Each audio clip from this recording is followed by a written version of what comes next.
I started in mid-January, earned $15,000 a month from business alone. I hit that in 1 month. So that was actually 12x faster than I thought it was going to be. Success loves speed. So when it came to this, I just immediately took on advice and then tried to implement it as fast as possible. If I didn't have a coach there to help me, it would be like you're out at sea by yourself in the abyss and you've got no one there to help you. Ethan, what's up, man? Thank you for coming on. This call, I wanted to go ahead and walk through and to show people exactly how you managed to hit a record month. Was it 1 or 2 months ago? It was last month. So yeah, April. Amazing. And how much did you hit? $20,000. Super cool. Yeah, I wanted to run through like the strategies and the frameworks and like the small little shifts that maybe people don't realize that you made that allow you to hit that. And yeah, to get things started, you want to share a quick intro about who you are, what your offer is, and what type of person that you're helping. Yeah, for sure. So my name's Ethan. I was a high ticket closer for the last 1.5 to 2 years. Previously worked as a personal trainer, so I didn't necessarily have any prior closing experience. And I projected up through the space, hit some decent, good numbers as a closer, broke through that 25K mark. And then over that course of time, had people asking me whether I could coach them, help them to follow suit and do the same. So back in December, I started running some one-to-ones with certain people, but I hadn't actually officially launched anything or gotten anything concrete. And then we started working together, of course, around mid-January of this year. And that's where I effectively built everything from the ground up and launched my community, Congruent Closers, helping guys to become better at sales, become better closers, hit new commission PBs, whilst also still maintaining a calm, collected life and not sacrificing 12 hours of their day and all of their freedom. Yep, amazing, man. And a very unique mechanism as well. And I want to kind of dive into that with you, which is how one thing from my side is that you had a almost like meteoric rise towards getting your offer set up. In fact, I think you already had most of your offer set up even before our first call together from the Notion. Oh, yeah. I set it all up within like 3 days, effectively. If that, within 1 day, probably more so. Yeah, like that is something that we rarely see. And I wanted to dive into what were kind of the building blocks, both mindset side and also skill set wise, that allowed you to really execute and hit those results so quickly. It's a well-known fact that success loves speed and imperfect action always defeats perfect action.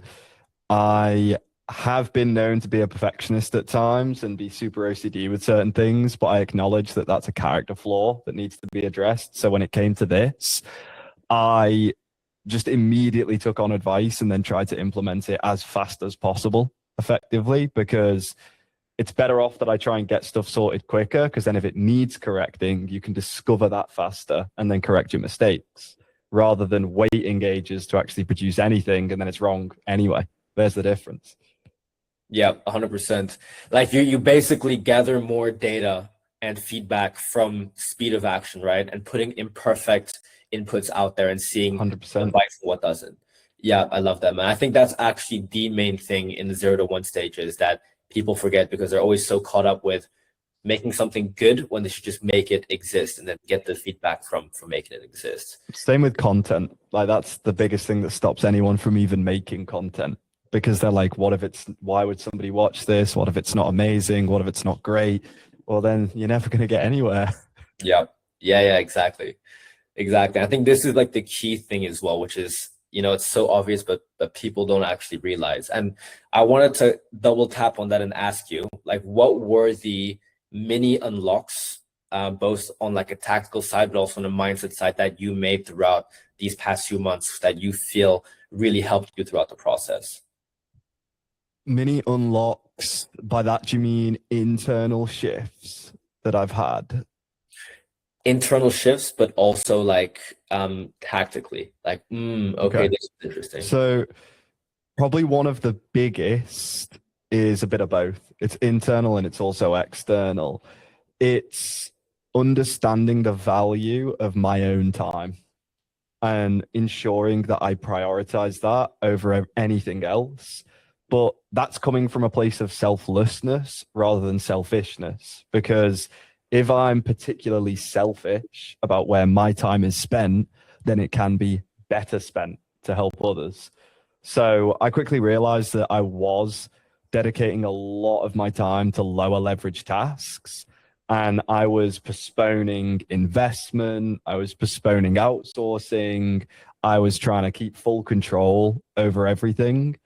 And subconsciously, I didn't quite realize how much that was siphoning my energy and my willpower to focus on other things until I finally started to just get it done and outsource and build those systems effectively that I had no concept of beforehand. I've just come from a sales background. I've just been the closer for businesses, but there's a lot more that comes to it when you're a founder, I think, beneath the surface. Yeah, I think walk me through that, because the transition from operator, aka closer, to founder is a big shift and often one that some people struggle with. So if we're to compare two Ethans right now, let's say Ethan who just joined and he's like fully identifying as a closer, and Ethan as he is now, and also I want to add something, and Ethan in a year or two. Walk me through the differences and what stayed and what's changed.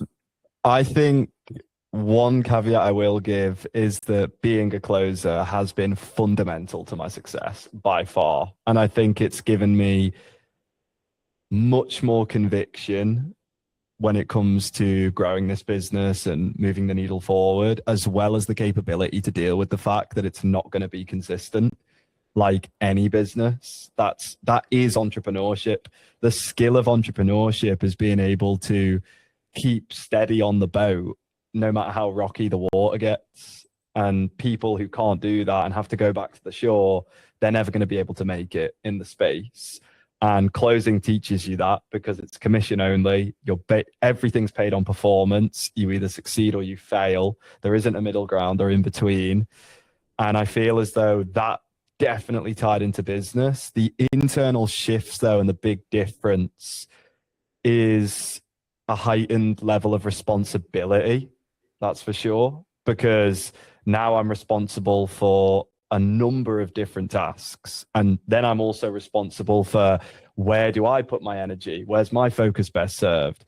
And it's building out a system that enables you to understand where that energy should be placed. That's most important. Yeah. So the sense of ownership that expands, basically, and needing to, where before all you had to do was take a good call, close that guy. Now there's a bit more options, and you want to have the skill to be able to identify and focus on them more, right? Is that what you're saying? Yeah, exactly that. And you're also now not trading your time for money whatsoever, really, because every time I produce a piece of content, every time I come up with an idea for a piece of content, that is technically me working. That is my job. However, you're not getting any tangible feedback from that. And it could be complete delayed gratification. So a piece of content I could post today could sign me up a client in 3 months. And that's just how the world works. Whereas if you've got X amount of calls booked into your calendar, there's X amount of chance to make X amount of money. There's the big difference. Yeah, and that's also the delayed gratification part is also not something that is always easy to cope with. At times, you have to be good at chewing glass and staring at the wall sometimes, which is a skill to itself. And I wanted to ask, this is actually quite a interesting question from my side too, which is that let's say there was a person like yourself, they did the mental work, they knew they were competent, they knew they had the skill set like you had with closing, who was coming into a mentorship program like this. What do you feel like were the main benefits from the mentorship that allowed you to like amplify those foundational steps, foundational building blocks? The vast majority of mentorship predominantly comes down to the fact that you have somebody there that is better than you are at achieving the specific skill you're looking to accomplish to hold you accountable to a certain standard. That's what it comes down to, because it doesn't matter how competent or confident you think you are, there is no downside to having somebody in your corner to be able to give you feedback and to be able to qualify and ensure that you are on the right path. And for me, I would argue I've got more conviction and congruency than most people, than anybody. I'm the most congruent guy there is, full stop. Right? I've got the symbol of congruency tattooed on my hand right there. If that doesn't say enough, but I still go through times of doubt. I still go through times of scarcity and thinking, is this necessarily the right decision or choice? And if I didn't have a coach there to help me, it would be like you're out at sea by yourself in the abyss and you've got no one there to help you. You might have the confidence that you can keep rowing, but it's going to be really lonely and it's definitely not going to be as enjoyable. Yeah. And do you think the enjoyable part is a big part to play, or is that just... If you don't enjoy it, you ain't going to carry on doing it. Plain and simple. Like, if you decide to yourself that all you value in life is making money, and what are you going to say? Okay, what if you hated your life for the next 70 years doing something, but it paid you loads? Is that really what you want to do? I highly doubt it. Exactly that. 100%. And now looking to the future, I know that you're not going to stop right here. In fact, I'd argue that this is just the beginning. What are the goals and what are you like trailblazing towards right now at the moment? Yeah. So that's the lock screen. If you can see it, you can't see the text in the middle, but I actually put on my lock screen when I started in mid-January and $15,000 a month from business alone. I hit that in 1 month. So that was actually 12x faster than I thought it was going to be. So I crossed that out and then earn $30,000 a month from business by the end of 2026. I highly doubt it's going to take that long, considering we got 50% of the way there in 1 month. However, I like to set tangible metrics as we move. So it's $30,000 a month from business at the moment. It's growing my community to become one of the best brotherhood in the closing space. And then I'm looking to host masterminds, retreats, getaways where I can finally bring closers together in unison that want to focus on health, wealth, wellness, and community, because it's a very lonely, isolating world, I think, a lot of the time. Yeah, and I think this is a good way to close it off, where your offer actually helps with the more less spoken things about what it demands to make it big as a closer, but also I'd argue in entrepreneurship too.